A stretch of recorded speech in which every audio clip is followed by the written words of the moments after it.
People living in Hawaii need to make at least twice the average salary in the rest of the US to live comfortably. Those who aren't ready to pay $5 for a gallon of milk have to look for happiness elsewhere. And year after year, the state makes it to the top lines of the population loss rating. While the local middle class is leaving, Hawaii is turning into a heaven for billionaires. Just 37 of them already own 11% of all the private land in the Aloha state. Larry Ellison, co-founder of the Oracle Corporation, bought 98% of the island of Lanai, including the grocery store, the only gas station, and the community newspaper, all for a nifty sum of $300 million. This makes him the boss and landlord of everyone on the island.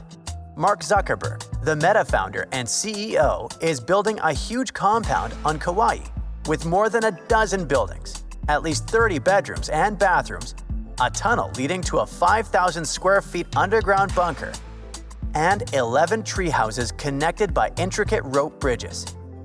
The local residents with ancestral rights to this land lost in court and had to put it up for auction. The Malaysian tycoon Kvek Leng Khan owns a third of the island of Molokai through his business empire. Of course, these and some of the world's richest people create new jobs and invest in development projects on the islands. But still, nearly 2/3 of the locals believe that their state is being run for tourists at the expense of the residents. A lot of famous people like to live in Wailea and Makina in Maui because it's peaceful and gives them the privacy they want. Oprah Winfrey has a big house up in the local hills. Jeff Bezos, the founder of Amazon, reportedly bought a huge house by La Perouse Bay for $78 million. Other famous people who live in Maui include Clint Eastwood, Mick Fleetwood, Jim Carrey, and Alice Cooper. When you visit Maui, you can see a special Hall of Fame display at the airport showing those celebrities. It's supposed to celebrate their ties with the island, but the local people feel like it only highlights the huge gap between the new super wealthy residents and the local people who can barely afford to live there. As the rich and famous keep buying property across Hawaii, home prices continue to rise. It's more expensive to buy a house here than in Washington, D.C. or California.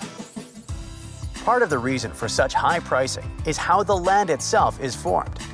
Hawaii is bigger than most people think, but it's made up of lots of separate islands that are spread far apart. Even though the islands are big, not all of the land can be used to build houses or neighborhoods. Unlike most of the US, which has a lot of flat land and gentle hills, much of Hawaii is made up of steep, rocky mountains and rough terrain. This kind of land is very hard to build on or live on. Because of this, most of the people on Hawaii, about 1 million of them, live on the island called Oahu. The other islands, like the Big Island, have far fewer people. There isn't enough land for everyone, and that makes it hard for people who have lived in Hawaii their whole lives to afford a place to live. Tourism makes up 21% of the state's economy. Most of the visitors come from the United States and Japan. Tourists bring in tons of money, but there's a problem. Depending too much on tourism can be risky for Hawaii.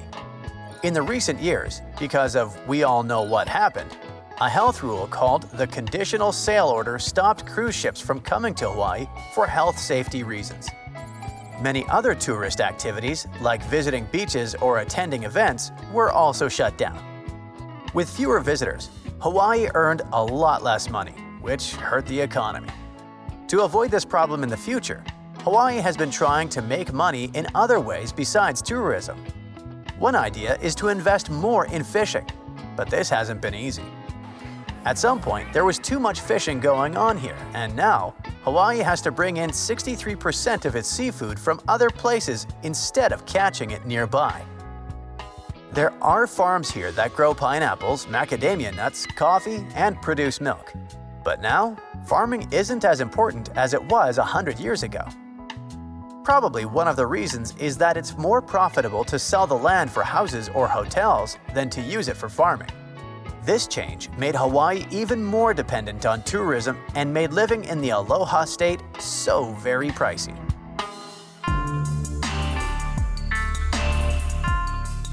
Honolulu is reported to be the 7th most expensive city to live in the US. A family of 4 spends around $8,000 a month here, and a single adult will have to pay, on average, $2,500. Food alone costs around $500 a person for 1 month. Most of the food in Hawaii, about 85 to 90%, comes from faraway places. Since it has to travel more than 2,500 miles to get there, around 1/3 of all the food spoils along the way, especially because Hawaii is warm and humid. This waste makes things more expensive because stores know they'll lose some of their products and charge more to cover their losses. There aren't as many stores competing with each other. If stores don't compete, they have no reason to lower their prices. On top of that, they have to pay a lot for things like rent and electricity, so they raise their prices to make up for those costs. Speaking of electricity, an average bill is around $200, which is almost 90% higher than the national average. Yep, the Aloha State has the highest energy costs in the country. And perhaps that's why people in Hawaii use the least amount of electricity compared to other states. But their bills are still much higher. The main reason is the price per unit of electricity, called a kilowatt hour. 1 unit of electricity costs almost 40 cents. To compare, Utah has the cheapest rate at just 10.91 cents. It's so expensive in Hawaii because most of the electricity comes from oil, and that oil has to be shipped to the islands.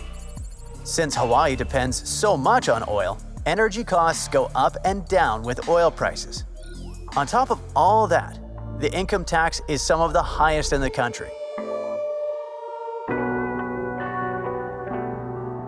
A quarter of all households in Hawaii spent more than their income in 2024.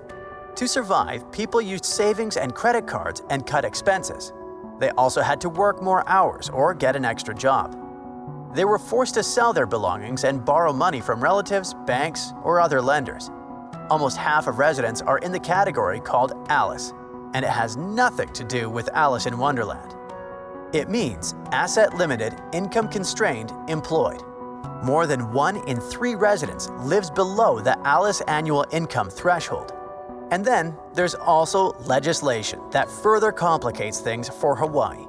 It says that any goods shipped between places in the US must be carried on ships that are owned, built, and run by Americans. This makes shipping much more expensive because US ships and crews cost a lot more than ships from other countries. Most of the world's ships don't follow these rules because they're registered in countries like Panama. Because of this, Hawaii can still get goods from places like East Asia using cheaper ships, but if they want something from the mainland US, it costs way more money. In fact, this law costs Hawaii over $1 billion every year. This law also makes it really hard for Hawaii to grow businesses because everything is so expensive. The cost of insurance is also going up.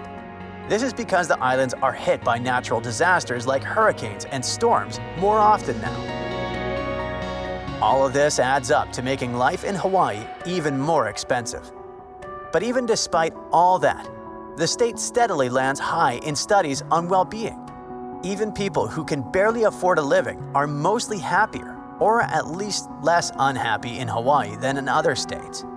I guess the strong community support, a clean and fantastically beautiful environment, and the ability to have beach parties all year round make up for many hardships.